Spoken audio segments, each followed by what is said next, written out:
It's just different. When it be all of my mental. I'm from the trenches, went the same, yeah, been what I've been through. Left me on red, I left for dead, man, it's really that simple. Now I'm too lit, all of my shit, design is original. Been facts, I never been fictional. Now that we live in the digital. Real ain't loyal, everybody ain't for it, real love and conditional. Ain't like them got the bros, man, it's all about principle. I never met one in love with a coochie that's visible.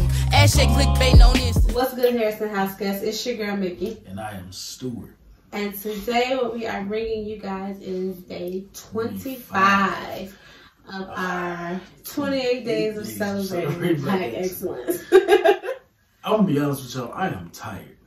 I'm going to just keep it a buck. It's late at 90 degrees, guys. It's really late. But we had a lot of other stuff to do this morning, which none of that matters. I know y'all don't care.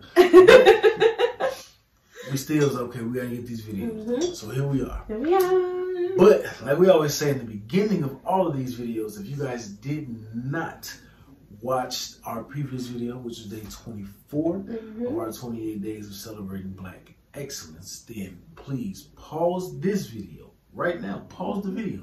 I'm not playing. Pause the video. Okay? Now, go back and watch the other video. We did that yesterday, and that was on the one and only Mr. Alex Haley. Alex Haley was pretty interesting, pretty interesting guy. So if y'all definitely didn't watch that, please go watch it. He did a lot of stuff. He actually collaborated with Hugh Hefner a little bit. So if you want to know a little bit about that, then go back and watch it. It's not just about the bunnies. Yeah, definitely. But today, guys, day 25, we are going to be covering the one and the only, the infamous Mr. James Baldwin. James Baldwin is interesting to me because I've heard a lot of James Baldwin quotes. I'm not going to sit here and act like I remember them all, but you heard them. But it's like I don't know a lot about James Baldwin. Sad to say that I don't know a lot about him. He's definitely one of the people you hear about in school, but like that paragraph is like so small. You get very little unless you actually do the time to do your due diligence and do additional research yourself. So we got a few little bullet points that we're going to share with you guys. Now, to be honest, we just got through saying we don't really know a whole lot about James Baldwin. So if you guys are well versed or educated in the subject that is Mr. James Baldwin, please put any facts that we missed or we didn't mention or anything like that down in the comment section below. And just like we trying to bring people to light, that y'all school us on people that we don't know much about. Sure. So I guess I'll start it off. James Arthur Baldwin was born August 2nd, 1924. Older. That's a long time ago. My grandma Elaine was born 1922. My great grandma was born in 1918. The oldest person that, and this sounds bad, but the oldest person that I know, my great grandmama or great something like that. My big mama, she was born in 1905. Oh, but wow. Yeah, I don't know past 1918. So I need to do my due diligence on myself. But he was an American novelist, playwright, essayist, poet, and activist. So full schedule there. Yeah, that's the one thing about James Baldwin that I do know. Like, he did not play when it came to his activism. Like, that's the the one thing that you always hear. He was always speaking out about something. Really? You know what I'm saying? Dropping gems, whether it was on, you saw like interviews and stuff like that he did. But he did have a set of essays. He used to call, he collected a set of essays, which are called The Notes of a Native Son. That came out in 1955. It did explore the intricacies of racial, sexual, and class distinctions in the Western society, mainly the United States, because, shit, they be wildin'. But I just think to be at that time period, to write this collection of work detailing and, actually showcasing, I should say, all these things. Especially in the 50s. And that was big. Yeah. It was bold. Some of his essays are actually like book length. The Fire Next Time, which was in 1963. No Name in the Street, which was in 1972. And The Devil Finds Work in 76. So, I mean, that's, I don't know, I just feel like to be that passionate to write an essay that's like a book length, like it's some, there's a lot of stuff. There's some stuff in there. Definitely. But like we talked about, he spoke out a lot against the prejudices and things that were going on in the United States. So he actually left the country at the age of 24 to basically try to escape American prejudice, and also along with that to establish himself and his writing outside of an African American context or perspective.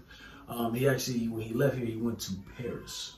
To me, that's really big because it's, even though in that period the time was kind of, so to speak, jacked up, for lack of a better word, but you were still established. Like, people still knew who you were. So to speak, to leave that and go start somewhere else and kind of like reinvent yourself, because you just don't want to be known as like a black artist. You want to be known as the artist, you know? Exactly. So it's like, to do that takes a lot of courage, because even though it was, so to speak, bad publicity, it was still publicity, and you went and just kind of did your own thing, clear across.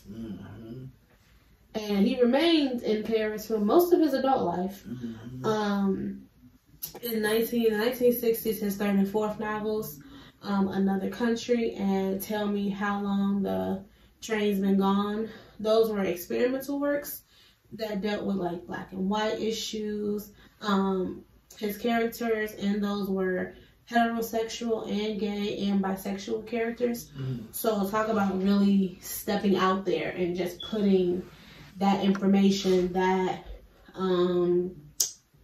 way of life, so to speak, out there in the open. Yeah, that was definitely something bold to do, especially like we keep saying, in the time in which it's not like he was writing about that stuff now in 2021, you know what I'm saying, where it's everywhere. But this is at a time where those people couldn't let anybody know, you know, who they are, who they were, and you know, at a time where it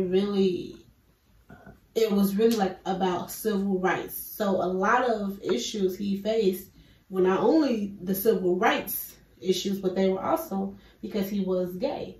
And so you had kind of like a double hitter there, so to speak. And there was a lot of information out there that said that the civil rights activists did not support him being gay and speaking up for gay rights.